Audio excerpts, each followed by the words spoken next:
Here's the fastest real history of human fighting, and it's not sport first, it's survival first. Early humans didn't learn violence for glory. They learned it because the world was dangerous, food was scarce, and other humans were competing for the same ground. Conflict wasn't a choice, it was an environment. So the first martial art was simple. Ambush, stones, sticks, and numbers. Most early violence wasn't a fair duel. It was a fast decision to end a threat. As tribes formed, violence evolved into something bigger. War. Because once humans could organize, conflict scaled. Now, it wasn't one person versus one person, it was group versus group, territory, resources, status, revenge, and ideology. Those are the ancient engines that still run the modern world. Then humans did a strange thing. They ritualized violence. They built rules around it. Not because they became peaceful, but because rules let a society control violence instead of being controlled by it. Duels, gladiators, wrestling festivals, warrior castes, every culture built some container where aggression could be expressed, trained, and measured. And as weapons advanced, fighting split into two worlds, battlefield violence and personal combat.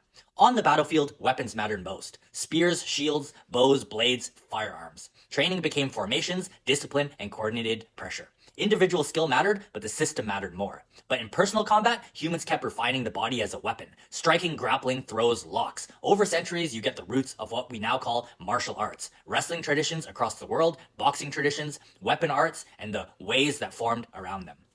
Then modernity hits. Guns reduce the need for hand-to-hand war, but violence doesn't disappear. It migrates. Police, prisons, street fights, sport, self-defense. So martial arts becomes two things at once. A survival technology and a cultural practice. That's why you see systems like boxing, judo, jiu-jitsu, muay thai, karate, taekwondo, and sambo. Different rule sets, different environments, different incentives. And then the late 20th century creates the ultimate laboratory. MMA, because MMA exposed a brutal truth. Most single-style fighters lose when the environment changes. A rule set can hide weaknesses. Mixed rules reveal them. So MMA isn't the most violent sport, it's the most honest sport about what works across contexts. Distance, clinch, ground, fatigue, pressure, and psychology.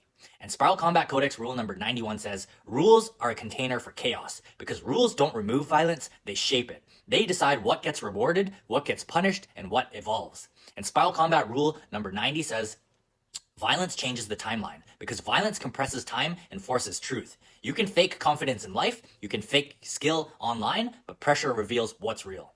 That's the real history. Humans didn't invent fighting for entertainment, we invented it because conflict is part of the species. And we keep studying it because it teaches the fastest lessons about fear, decision-making, and survival.